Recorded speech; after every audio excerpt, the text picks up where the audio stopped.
There are moments when we cannot believe that what is happening is really true. Pinch yourself and you may find out that it is.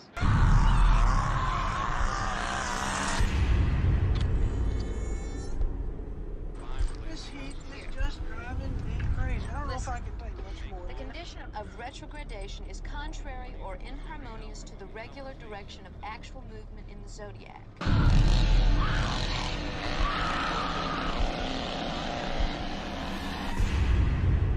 The film which you are about to see is an account of the tragedy which befell a group of 5 youths. For them, an idyllic summer afternoon drive became a nightmare.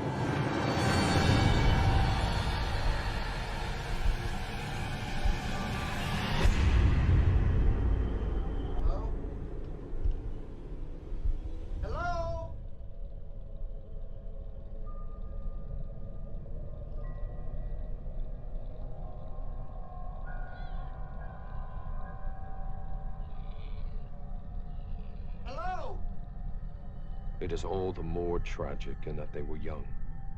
But had they lived very, very long lives, they could not have expected, nor would they have wished to see as much of the mad and macabre as they were to see that day.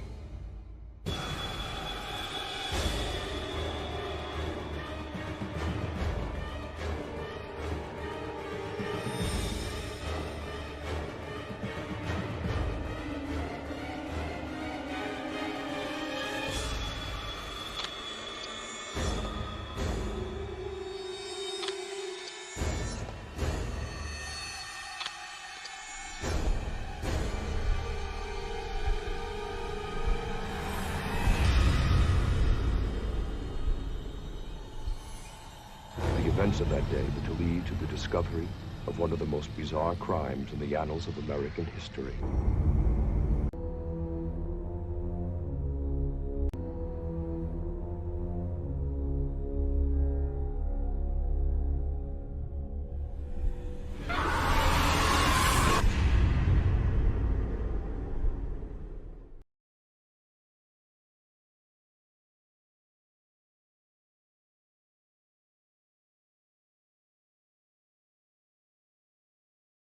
Why are marginalized people so unwilling to have calm, philosophical debates about whether they should have rights? Are they afraid of dangerous ideas?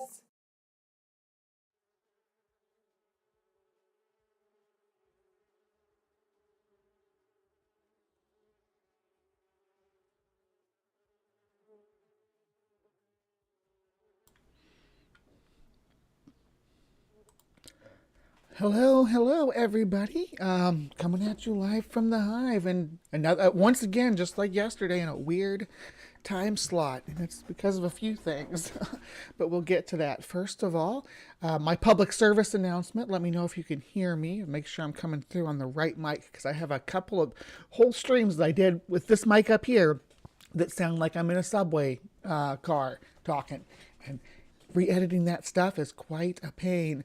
Paul Camish in the house. It's so great when Paul gets to make it into one of these. Again, this is outside of my regular time. I'm actually home ill from work, but I'm not gonna dig deep into that with you guys. You know, if you're part of my personal life, reach out to me and I'll talk to you. But I'm not gonna air that kind of business here. But fortunately, it gave me a chance to pull up some old content and old questions and old challenges that have been issued to me, or that I have issued, that have just fallen on deaf ears. So, oh my gosh, there's almost like 20 people here. What is this time slot? I wish I could work this time slot. Good golly, there's like it's just 2 p.m. during on a weekday here in the Midwest. Everybody's raring to go. Oh goodness, we got stupid horror energy here joining the swarm here on the YouTube membership, alongside who else we got? Pragmatic Crystal's part of the swarm. Yeah, we have a few, but there's been some people that have joined the swarm that are mods too. Maya Atkinson, Jason Jacoby, but we are glad to have ya. We're absolutely thrilled to have people joining up with us. Nitty is here. Hey, Nitty. Purple Perps is here. Perps was with me last night too. Pragmatic Crystal I already mentioned, but hello again, dear. Scott Duke made it in, and Aunt Jer, always been my favorite aunt. We got my sweet Maya, my cuddle buddy. Lena is here. Pocket Locker, hello. Jay Bundy in the house. Answers in Atheism. Speed is with us. All right. Man, I got a lot of people popping in. Was that Ryan? Did I see Ryan? I thought I did. Maybe I didn't. Anyway, if I didn't, call me emo. Hey, it's been a minute since you popped in too. You're going to like this, call me emo. I think you're going to like this. I've been like challenged to a whole bunch of debates here in the last few weeks. And I've also decided to throw out my own challenge since people are challenging me. But I wanted to make sure that everybody caught my public service announcement about tick season. That was for a reason. If you're going out, I don't know if you're a Midwesterner like me, if you're going out mushroom hunting in the U.S., please keep in mind that that ticks are out and about, and there are some ticks that can have a very dangerous bite. So take the necessary precautions if you're venturing out into the woods, because there are ticks. And yeah, the one that I riffed that video on was the Lone Star tick, right? Which is the one that allegedly, not allegedly, I guess it's been proven, but there's a condition, or if it bites you, it makes it so you can't eat red meat anymore. Which wouldn't be a problem for me because I don't eat red meat anyway. But it might be a problem for somebody who enjoys that carnivorous sort of diet. Yeah, just a thought and public service announcement that I riffed that the old original trailer for Texas Chainsaw Massacre for that. That was one of the first times that I tried to really riff some of their content. I made that years ago. This is the second spring that I've aired it though. So yeah, I made it in like December of 2021. So really early on when I got first started doing my editing software. I'm really still proud of it. It still looks good. Still holds up compared to my more recent little shorts. You all know I like editing my little videos and stuff together. Hell, that's half of what I do this channel for, so I can make, because I can start out making art. I make art and I show it to you because I'm a big nerd, and I add science into it and little educational things sometimes, and sometimes they're just fun, but they're always going to be there and they're going to keep coming. I'm going to landslide you with them. So if you like those, stick around, because that's what we're all about here in the Hive. Now, the other thing we're all about is science, of course, which is what we're here to talk about specifically. So, first of all, for those who may have missed it yesterday, or painted lady butterflies have arrived. They are fat little wormy dudes. They're bigger today than they were yesterday. Look at that. Remember yesterday when I showed I don't know if you watched yesterday when I showed, they're about as big as the uncut part of my fingernail. Now they're almost double that size already. And that's just in just under 24 hours, probably about 22 hours. They've grown that much. So they will bulk up fast. In 6 days, or 6 to 10 days from yesterday, so I guess 5 to 9 days from today, they will pupate, and they will form little chrysalises. Chrysali. It's like octopuses. It sounds weird coming off my tongue, but chrysalises is the right plural for that, I believe. So. But they'll form those, and they will, and then we can open it up, and we're just going to let them do their butterfly thing. I'm going to probably set a little fruit tray right here on next to the scorpion lives right here. He's the only guy that lives on this side of the hive. Everybody else is over here on the shelf. You can see me. Dr. Scorpion's the only one that lives over here. That's why I decided to name him Dr. Scorpion. All my other scorpions have had species names, but I didn't want to do that again because we've already had this species. Con was the same species, and Con only lived for a few months. It made me really sad. But I've revamped my scorpion keeper setup, and Con was in the same enclosure too. So we're going to see if we can keep Dr. Scorpion alive. as long as longer than we kept Khan alive.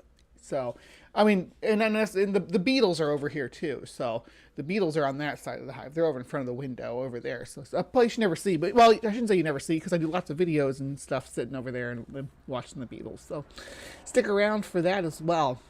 Now, the mantises, of course, are doing great, and everybody's doing fine, as far as I can see. I checked the mantises last night. I haven't even checked them this morning, but I need to give them some food. But yeah, thank you guys. Oh, do I have more people showing? And I got Sapiradu. How do you say that? Sapper? I'm just going to call you Sap, because I like that.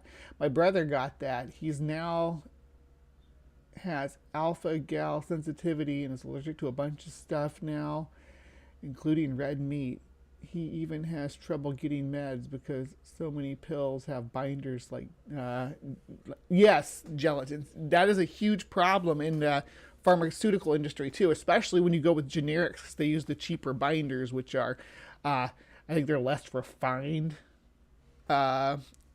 animal-based binders. They use the same substance, boiling down bones and all that gross stuff. Yeah, really hard for, do vegans, do they know that? I don't know if vegans know that or not. You don't really hear too much arguing for it, but there's terminal conditions where you have to take medications that have those kinds of binders with them. It's really hard to find ones that don't. But I guess if you don't work in pharmaceuticals, you might not know that. Anyway, I keep going off on little side quest, and I need to focus on what I'm here to talk about, and that is debate and a debate challenge. So I've been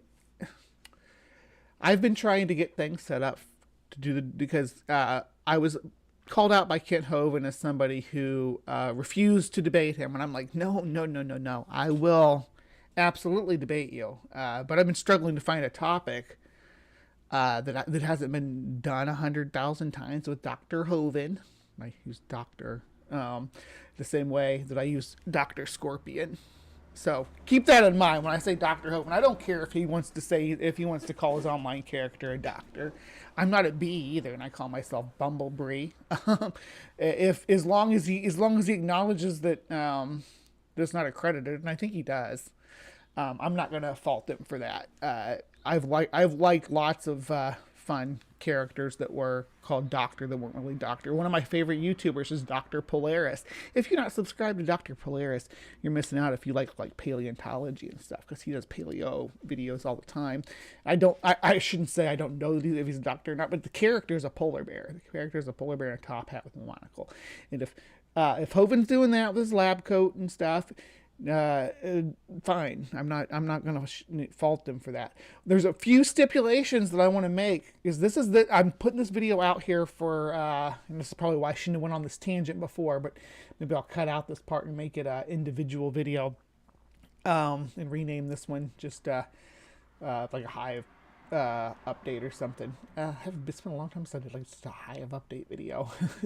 I used to do them all the time back in when I first started, but I don't know, people show up for them, people turn up, but anyway, so some stipulations. First of all, I do have the required reading before we come into this. It's not going to be anything difficult or trying to outwit you, and it's going to be like I'm actually going to give you one of your favorite sources to source this from. Yeah, this is and that's what I'm saying. This is what I'm talking about. Is actually Ian's mom's here to pick him up. I don't think she's coming in, so that's cool. We're just gonna sit here, and I was gonna go say hi to her if she was coming in. Anyway, so let me start this over again. Okay, so I am officially challenging or accepting Ken Hovind's challenge, with however you want to word this. Okay, and it is going to be evidence for evolution, so that's fine. right? I know, like Jay's saying here, if Donnie is setting this up, they'll likely give you a list of topics to choose from. I know. Yeah. No, this will be on topic to what he's talking about. This is going to be actually about fossilization. So I think fossilization proves, because for a long time Kent said this thing, the only thing you can tell from a fossil is that something died there. Absolutely agree with this, but I think he underestimates how much of what we can tell died where based on fossils. I think he thinks that we just have like bones or trees, and unfortunately that's not true, and that's going to come into our required reading, because there's a whole area of fossilization that no one has ever talked to Kent about, and I don't know why, because it seems absolutely necessary to understand why Young Earth Creationist doesn't work, and we're gonna dive right into it. One of my stipulations for Donnie, and I'm sure Donnie have no problem with this. He likes Sam, so I don't have any doubt that he will be cool with it. I'm not talking about Sam Redefine Living Sam. I'm talking about Sam Jenkins, who is in the creation research team over at Indiana Joe, and Sam comes in here sometimes. He shows up and he's a very polite young Earth creationist, always willing to engage. So I just would like for him to be the moderator instead of praise. I don't think that's too much to ask. I think I think Donnie would agree that Sam's a good, fair moderator, and I think Sam would enjoy doing it, and it'd get him some exposure over there on the channel. And I like their approach from that channel a lot better than some of the other channels that Donnie collaborates with, including Praise's channel. So I'm not specifically throwing shade at Praise or the type of content that they're making. There's an audience for it. I guess you could say he's successful at what he's doing, but that's just not the type of engagement that I'm looking for. So if we could get Sam on board with it, that's just a stipulation, a request really, that I think Donnie would be okay with, because I want to help Sam get a little bit of exposure too, because I think he could be a great moderator for this type of event. I think Donnie should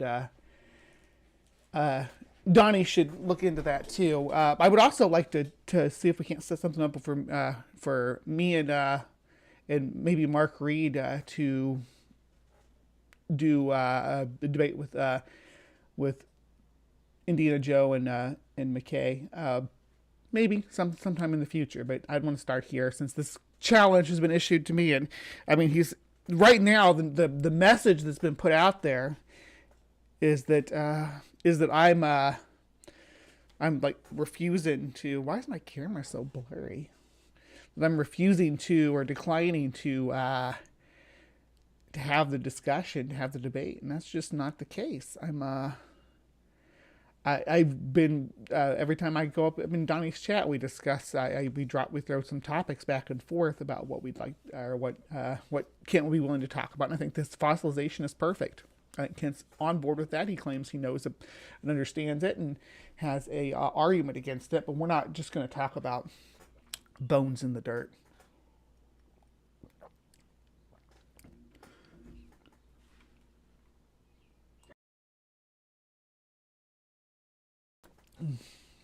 I need to be done with my coffee for today.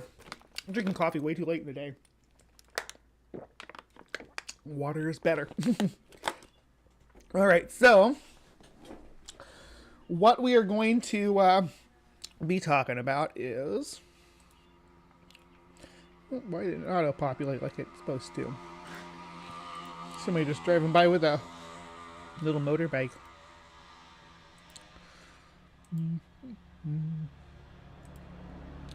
Nope, not that one. There's you guys. There we go. Here's our topic. Paleosoil. It's fossilized soil. So there's a few things that we know about from Paleosoil, which is again fossilized soil. Soil is the remains of an ecology, right? the chemical compositions of the ecology are retained in the soil. And we know things like old growth forests, for instance, things like tropical rainforest that we see right here, are going to, I'm not going to give my whole opening statement, but this is basically what it's going to come down to. Like tropical rainforest, we know the time frames that it takes to form the soils that make up those environments, right?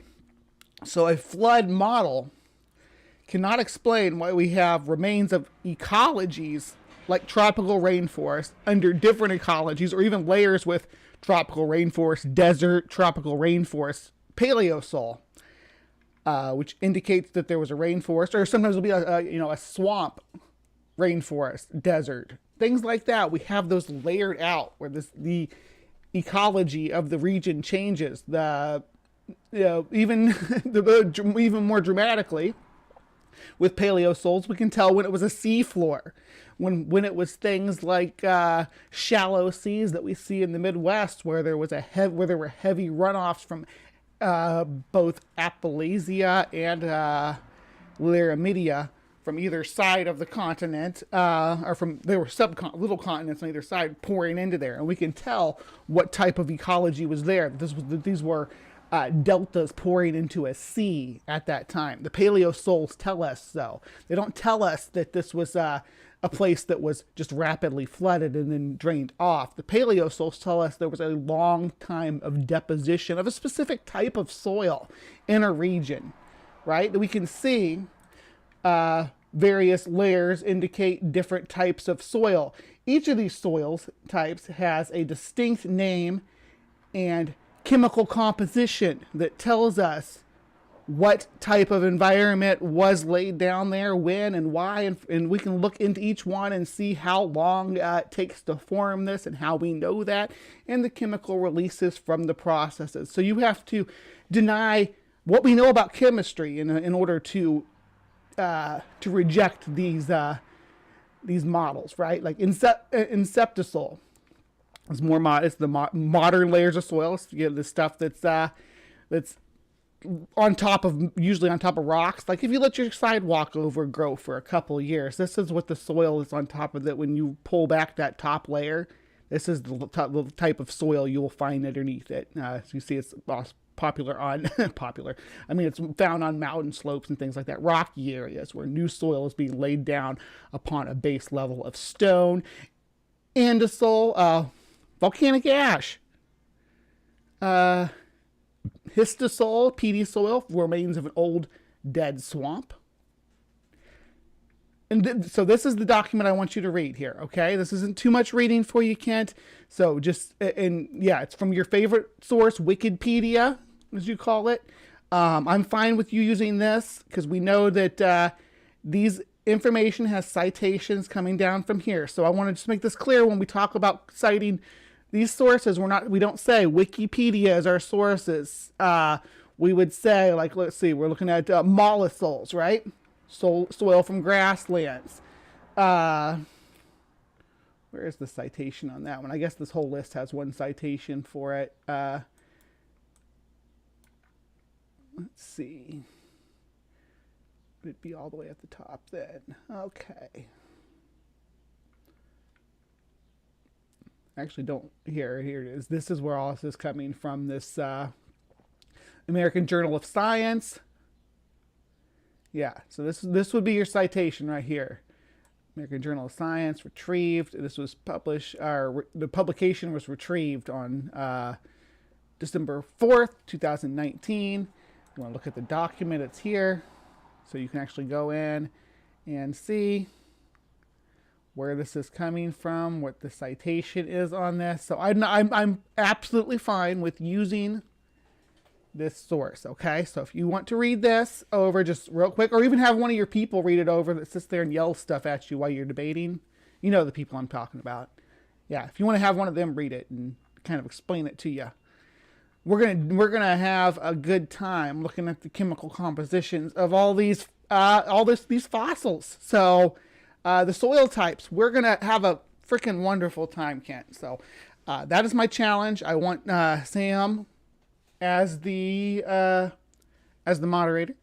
Sam and Donnie and Sam is fine. I'm fine with that. And again, not redefine living Sam. Please, not redefine living Sam. As silly as he is, and he is pretty silly. I would not want him there. I don't think that he would be comfortable either. I understand that I don't think he'd be comfortable addressing me correctly, and I don't want to put him in a position where he has to where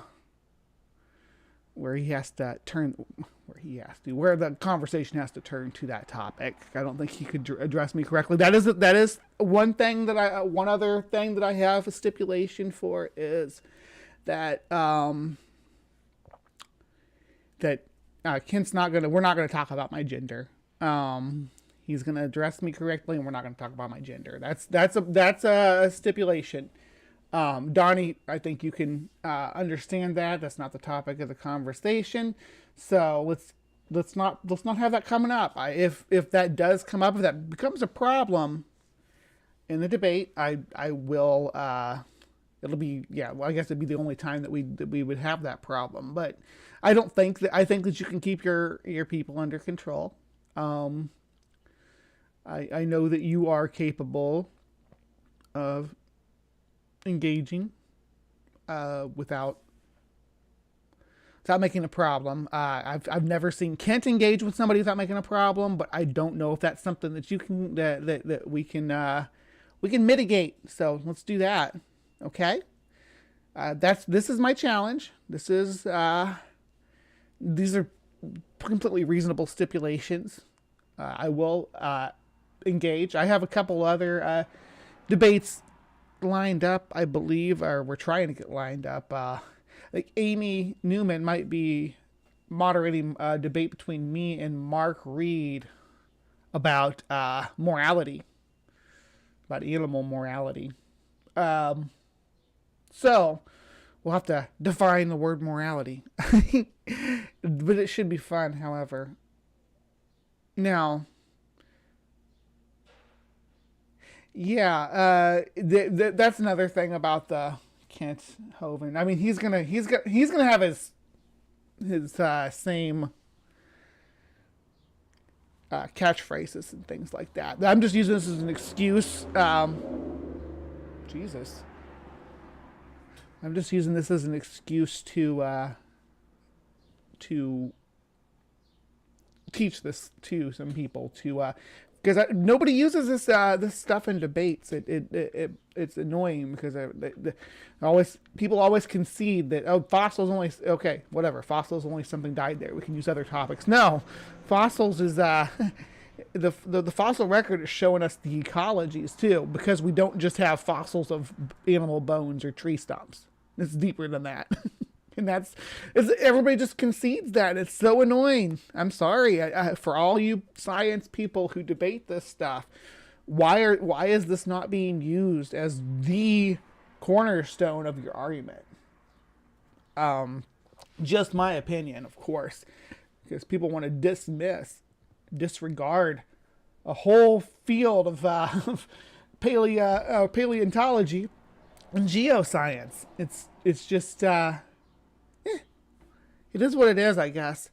All right, so that's the challenge. Yeah, and if I can get that debate going with Mark, that would be great. And I also had recently, I don't want to say too much about it yet because I don't know what the score is on it yet, but I've been asked if I would be willing to debate somebody regarding trans identity. And yeah, and right now I'm just seeing who, because it's going to be a 2-on-2. And if it goes through, there's going to be if they require. Yeah, the thing is, if it requires a transgender person to be in the on one of the debate teams, and I have said yes, I will fill that role because the person who wants to debate this topic reached out to me. They reached out to me and said, hey. There's this debate topic on the table. It's trans identity, and I said I'd be willing to have the debate. They may want to have a trans person on in the debate in order to have representation. Would you be willing to do so? And I would, just specifically to specifically to provide representation, but also I think I need to lift my voice against this or about this. There's been some misunderstandings about my position on this stuff. I don't think we shouldn't talk about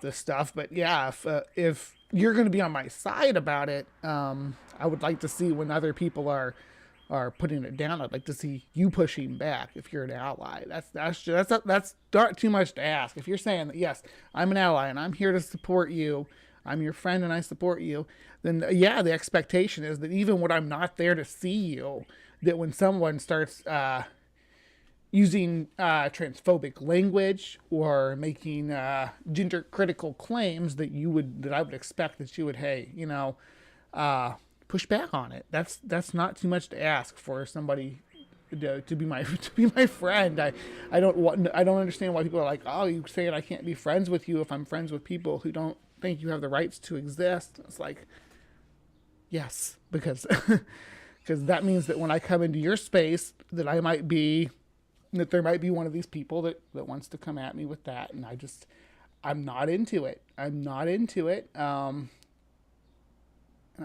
don't think that's too much to ask, but that's why I make this stipulation about the debate, because when I'm talking about the topic of gender, bring it on.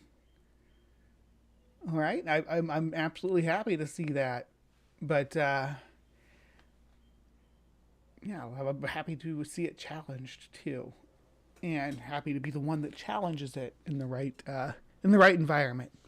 Anyway, but I'm definitely not telling anybody else how to engage in their space, but I just want to know beforehand if that's what's going to happen in your space. Then, and I've said this, I have like a dozen times in the last 2 weeks, and I'm saying it one last time here. I'm not trying to cancel anybody. I'm not trying to inhibit anybody's engagement.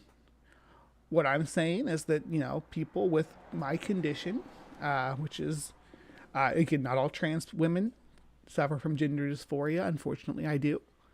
But trying to make an environment online where we can engage and talk about science and pseudoscience and skepticism about these topics, and not have to be constantly challenged about our own identities, right? Because that's not a topic for this channel specifically, usually, but it's becoming more and more so, and you all are going to see that in the future.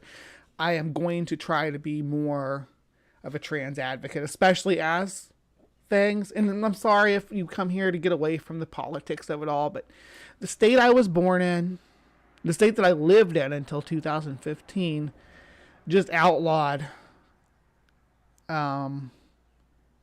gender affirming care for minors and adults. So I don't have a choice but to meet this head on, and I hope you all understand that. I hope I don't lose my my way here. I hope I don't lose your support by taking this challenge head on. Because if I don't do it, who else is going to? It's just going to, I have a voice here. People are listening to me. So I have decided that I am going to engage. So it's not going to be the main topic, but especially if any of our regular covered people are going to be sticking their noses into it, I'm going to call them out. And you'll see that first thing tomorrow, I promise. Because live from the Hive, one of our old friends from CreationWatch has decided to throw their hat in the transphobic ring.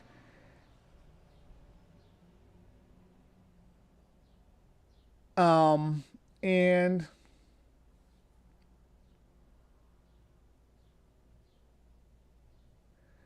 yeah, right. If Kent gets to deny science in order to make believe his things, Then Bree gets to be whatever gender she wants. Exactly.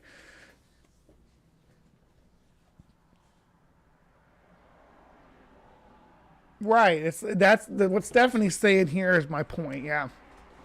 It's so exhausting that before I engage about anything else, I have to explain what or I have to defend my identity as a trans person. Before I get to engage on any other topic, I am forced to address my trans identity. It's annoying. And I get to address and then I get to address whether or not the people I'm engaging with should have to provide me the human decency to address me in the way that I ask them to. I get to live through that every time I try to engage with people. It's annoying. I know 20 years from now, it's not going to matter, but today it matters too much. I'm sick of it. So, yeah, that's what I got to say about that. Mainly, I want to stick to the science topics that I'm engaging about. And speaking of, we've been going about 40 minutes here. I just wanted to real quick before I finish up here, I wanted to talk about this, which is a completely different topic and near and dear to my heart. So please stick with me for just a few more minutes, if you will, while I discuss the insect decline of the Anthropocene, death by 1,000 cuts. Nature is under siege. In the last 10,000 years, the human population has grown from 1 million to 7.8 billion. Much of Earth's arable lands are already in agricultural. Millions of acres of tropical forest are cleared each year. Atmospheric CO2 levels are the highest concentration in more than 3 million years. And climates are erratically and steadily changing from pole to pole, triggering unprecedented droughts, fires, floods across the continents. Indeed, most biologists agree that the world has entered its 6th mass extinction event, the first since the end of the Cretaceous period 66 million years ago, when more than 80% of all species, including the non-avian dinosaurs, perished.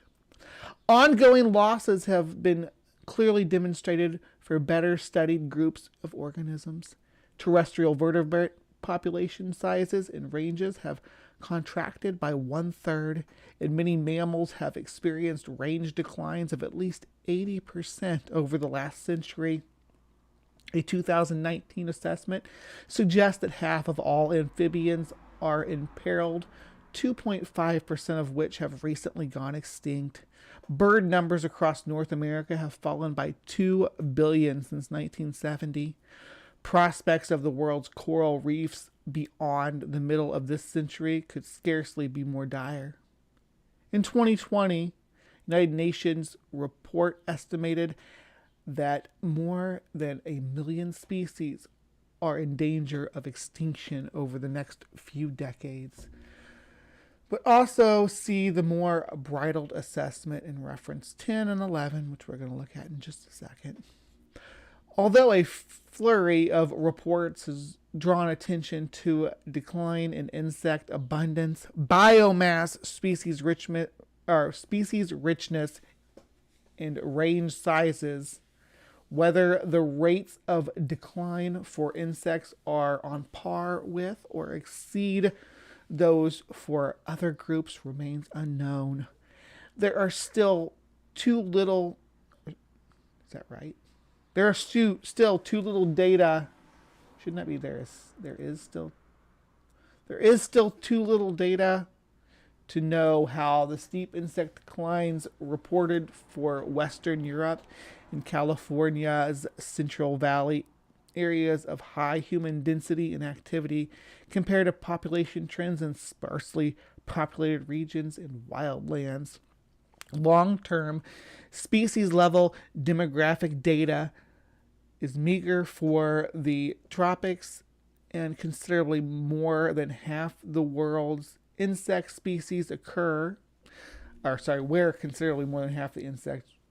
So Am I using data wrong? I think when I say this, it's singular.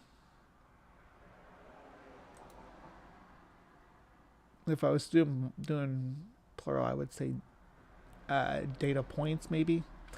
Long-term species level demographic data are meager from the tropics, where considering more than half of the world's insect species occur.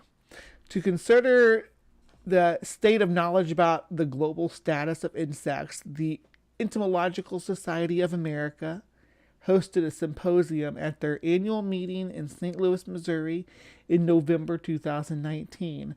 The society was motivated to do so by many inquiries about the validity of claims of rapid insect decline that had been received in months preceding the annual meeting, and by many discussions taking place among the members. The entomological community was in need of a thorough review, and the annual meeting provided a timely opportunity for sharing information. The goal of the symposium was to assemble the world's experts on insect biodiversity and conservation and ask them to report on the state of knowledge of insect population trends. Speakers were asked to identify major data gaps, call attention to limitation of existing data, and evaluate data. I've used both in this reading. And evaluate the principal stressors underlying declines, with one goal being to catalyze activities aimed at mitigating well-sustained declines. All 11 talks were recorded and are available on the Entomological Society of America's website. That's right here. Although this special PNAS volume is anchored in the St. Louis presentation, that effort is extended here to include new data, ideas, expand literature reviews, and many additional co-authors. What is the symposium? This is pretty long. I'm not going to read it all. That's the intro, but we need to get down to some of these data points that they bring up. I do like the visuals that they have here of what we're doing to the soil. You got nitrification of the private property. The guy doing his little fertilizer machine. I don't remember what these things are called. Obviously, you got pest species, you got fire, you got global warming is what it says in this document. I don't know if I like that term used there or not. Drought, storm intensity, all these factors in. Death by 1,000 cuts, introduction of new species. We're still seeing this today. We had the brown marmotted stink bug. We're dealing with that's here now. Completely replaced some native species in areas. We got the spotted lanternfly that we have invasive moving into the area now. People are all overhyped about the murder hornet, but the murder hornet is just invasive predator of our invasive domestic livestock, because agriculture, I want to intensify this message to the point where everybody understands. I don't hate honeybees. I love honeybees. They're like one of my favorite animals. Honeybees, domestic honeybees, are an invasive species in North America. Honeybees are not part of our ecology.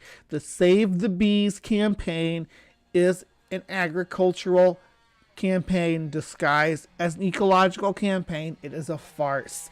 Do not share Save the Bees when campaign messages. Do not respond to them. Not engage in that message.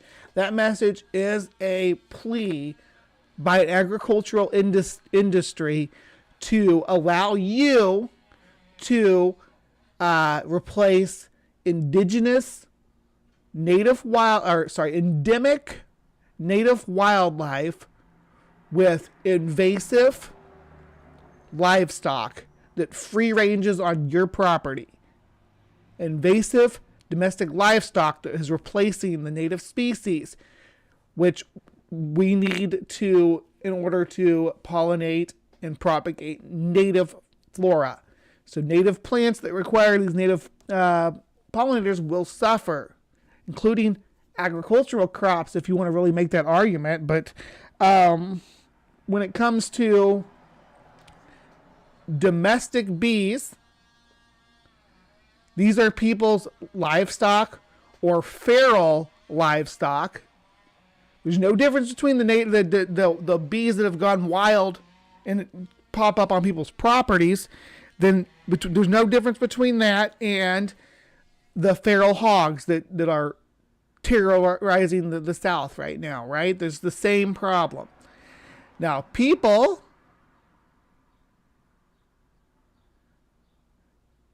even in the environmental movement, I'm sorry, I got distracted by the chat there. People even in the environmental movement are taken in by this farce, and that's why that Texas bee lady gets on my nerves so much. The another day saving the bees. That lady, she's she's a beekeeper. She benefits from us thinking, yes, having invasive honeybees taking over North America is a good thing. That's her message and what she wants you to think, but that's not actually the case, right? We need to think about the insect. Honeybees are not a victim of the insect decline. Honeybees are a contributor to the insect decline. Honeybees are to endemic pollinators as feral cats are to songbirds. They are aggressive. Not all honeybees. The different populations and different groups have different temperaments. There's a lot of research and study into that. Obviously, like you talk about Africanized honeybees, for instance, being more aggressive, but they're not just aggressive towards humans. They're also aggressive towards other insects, other bee populations that might be in the area. They are aggressive towards and destroy or challenge, including bumblebees who respond to their vibrations. I love kitties, I love cats, and I love bees, Tsunami. I do. I just think invasive species should be kept inside and kept under control. I don't think that they should be that any invasive species should be free ranging. That's just my thing. It's one of my key points because cats are invasive species too. Yeah, but that's where I stand on it. And now, I suppose a lot of people don't realize that about the Save the Bees campaign and what it means. The hive collapse and all that that's a benefit to the hive collapse that's happening to invasive bee hives in North America is a benefit to the ecology in the area, because when the bees die back, or when the honeybees die back specifically, the native bees can sometimes restore their population. Not even specifically native bees, but native pollinators in general, because the native bees are just one of many groups that is replaced by invasive species.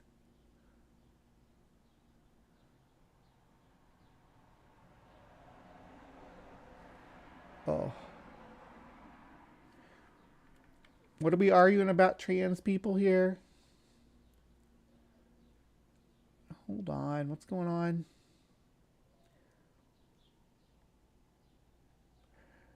There are 150 bills in overhead. No, that's a misunderstanding about what's happening. God, see, they're not rounding us up. You don't exterminate trans people by rounding them up and putting them in camps. You exterminate trans people by forcing us to medically detransition. So that's the difference. That's how the trans people are like, oh, there's no trans genocide. That's how the trans genocide is going to work. They're going to force us to medically detransition, and not be. They're going to force us. Basically, they're going to outlaw us being who we are and force us into hiding. So we'll be like, it's more like the way that people with Jewish ancestry had if they would have been able to hide, saying, well, they didn't really exterminate Jews because you could have just stopped being a Jew, right? Could have just renounced Judaism or whatever and said, yes, I'm a Christian or whatnot, just something like that. That's how it works. It's not it's not as easy to because like if we're doing like a black genocide, for instance, it'd be at that point it would be something where you can't medically de-black, right? Unfortunately, but it'd be like saying that black people can't go out in public if they're going to expose their skin or something like that. Like it's not illegal to be black. You just can't be black out in public. You have to wear like these masks or something like that. It'd be like that sort of genocide, right? So we're not killing all the black people. We're just telling them they can't go out in public and be black. Yeah, and then when you think about that with trans people with dysphoria like me specifically, that being forced to detransition medically is actually like Maya saying has dire consequences, especially among youth, and that's who I care about when I'm talking about this topic, because I was a trans youth and I was in the closet and it was icky and terrible. Yeah. Anyhow, back to, God damn it, now I'm off track again. Back to talking about the insect decline. Or in the Save the Bees campaign. Yeah, I'm just going to go for a couple minutes longer, but... so, yeah. Well, actually, I mean, that's probably about all I'm going to say about the Save the Bees campaign. Before I finish up, I just want to loop in that Save the Bees is... it's the same... It's I don't want to call it pseudoscience because it's not. I mean, you can make an effort to save honeybees. It's going to be really hard to spread the message about the problem with honeybees without me becoming the girl who wants to kill all the honeybees. Bree hates bees or something like that. Bree hates honeybees, and that's just not the case. Like Robbie has honeybees. He's in the UK and he has honeybees, and that's they're European honeybees. That's perfectly fine. People have always asked me, why don't you raise honeybees? Why don't you a beekeeper? And that's why, because I don't want to contribute to the insect decline. I keep my insects inside and contained if they're not native. We have these painted ladies, and some of them I may release into the wild because they're native. It'll help restore the population of native pollinators. But when it comes to keeping an outside population that is going to compete with indigenous species, I'm just like, nah, I'm not going to do that. I might find a wasp nest on the property or something and make those my pets and check on them and things like that. But why don't I raise honeybees? Okay. Paleo Logos just popped in, so they may have missed the last few minutes, maybe. Maybe not. You've been here. Haven't you been here for a while? Didn't you hear my rant? Yeah, because they're invasive. They're bad for the ecology. And down with the Save the Bees campaign. That's my message to the world. That is what we want to spread. I just want to wrap things up by telling everybody Happy Arbor Day. I did put out a tweet saying if you planted a tree, you can share it on my timeline, please. Because, I don't have a property right now that I can plant a tree on currently. I wish I did. Mammal pollinators do include bats. That's absolutely right. Possums, lemurs. There are a few rodents that do some pollinating. Everybody likes some sweet nectar, so getting up in there and gathering some pollen's bound to happen. All right. Much love from the Hive for everybody who came here. I will see you tomorrow. Bright and early. Not bright. Not too early. 9:30 a.m. if I don't have another incident. And be kind. Take care. And we'll see you next time.